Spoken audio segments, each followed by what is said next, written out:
பெரிய ஒரு ஏமாற்றம் நாங்கள் மிகவும் எதிர்பார்த்திருந்தோம். இளைஞர்கள் என்ற வகையிலே மிகவும் எதிர்பார்த்திருந்தோம். எங்களுடைய நாட்டினுடைய ஜனாதிபதி விரைவாக செயற்பட்டு அதிரடியான பல முடிவுகளை எடுப்பார், உண்மையான குற்றவாளிகளை இனங்காண்பார். ஆனால் இன்று 21ஆம் தேதி கடந்திருக்கிறது, இன்னும் இதற்கான தீர்வு கிடைக்கப் பெறவில்லை என்பது மிகப்பெரிய ஏமாற்றமாகவே காணப்படுகிறது. அனைவருக்கும் வணக்கம்.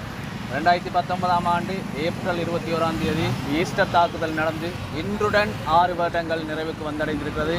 உண்மையிலேயே இந்த புகைப்படங்களில் இருக்கக்கூடிய சின்னஞ்சிறார்கள் இன்று இருந்திருந்தால் 8, 9 அல்லது 10 வயதுடைய சிறார்களாக இருந்திருப்பார்கள். ஆகவே உங்களுடைய குழந்தைகளை நினைக்கின்ற பொழுது இந்த குழந்தைகளும் உங்களுக்கு உணர்வு பூர்வமாக நினைவிற்கு வர வேண்டும். எங்களுடைய குழந்தைகள் இருந்திருந்தால் எந்த லெவலில் அவர்கள் படித்திருப்பார்கள், இந்த இடத்துல விளையாடி இருப்பார்களோ அதே சந்தோஷத்தை உணர முடியாத பெற்றோர்களாக பலர் மாற்றப்பட்டிருக்கிறார்கள். பல குழந்தைகள் பெற்றோர்களை இழந்து இன்றும் பாடிக்கொண்டிருக்கிறார்கள். அப்படி ஒரு பெரிய தாக்கத்தை ஏற்படுத்திய ஒரு வடுவாக இந்த ஈஸ்டர் தாக்குதல் எங்களுடைய மட்டக்களப்பிலே பதிவாகி இருந்தது. கடந்த 2019ஆம் ஆண்டு ஏப்ரல் மாதம் 21ஆம் தேதி கிட்டத்தட்ட 6 வருடங்கள் கடந்திருக்கக்கூடிய இந்த நிலையிலே இந்த தாக்குதல் நடைபெறுகையில் இருந்திருந்தார் மைத்ரிபால சிறிசேன அவர்கள். அதன் பின்னர் அதனை காட்டி ஆட்சி அதிகாரத்தை கைப்பற்றியிருந்தார்கள் கோட்டாபய ராஜபக்ச அரசாங்கம். அதன் பின்னால் ரணில் அவர்களின் அரசாங்கம் வந்தது. தற்பொழுது அனுரகுமார திசாநாயக் அவர்களினுடைய அரசாங்கம் இருக்கிறது. இந்த 6 வருடங்களிலே 4 ஜனாதிபதிகள் இந்த இலங்கை தாய் திருநாட்டை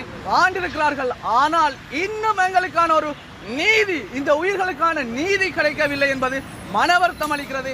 இனம் எதுவாக இருந்தாலும் சரி, மதம் எதுவாக இருந்தாலும் சரி, அனைத்தும் மனித உயிர்களே என்கின்ற உணர்வு எங்களுக்குள்ளே வர வேண்டும். அப்படி ஒரு உணர்வு இருக்கின்ற எங்களுடைய மற்ற இளைஞர்கள் என்றைக்குமே இந்த தாக்குதலுக்கான நீதியும் நியாயமும் கிடைக்கும் வரை மதங்களை கடந்து மனிதனாக ஒன்றுபட்டு எங்களுடைய குரல்களை ஒருங்கிணைத்து ஒழிப்போம் என்று கூறி விடைபெறுகின்றேன். நன்றி, வணக்கம்.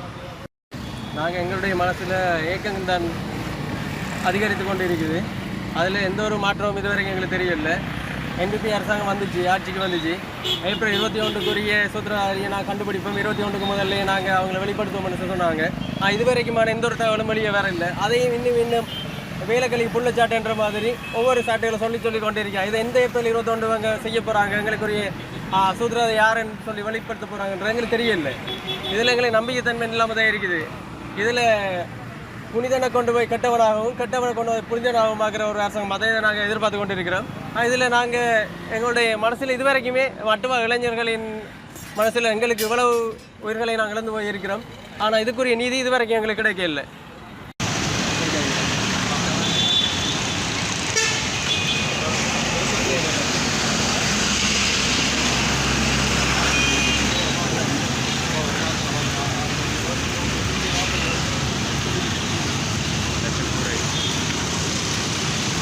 எவ்வளோ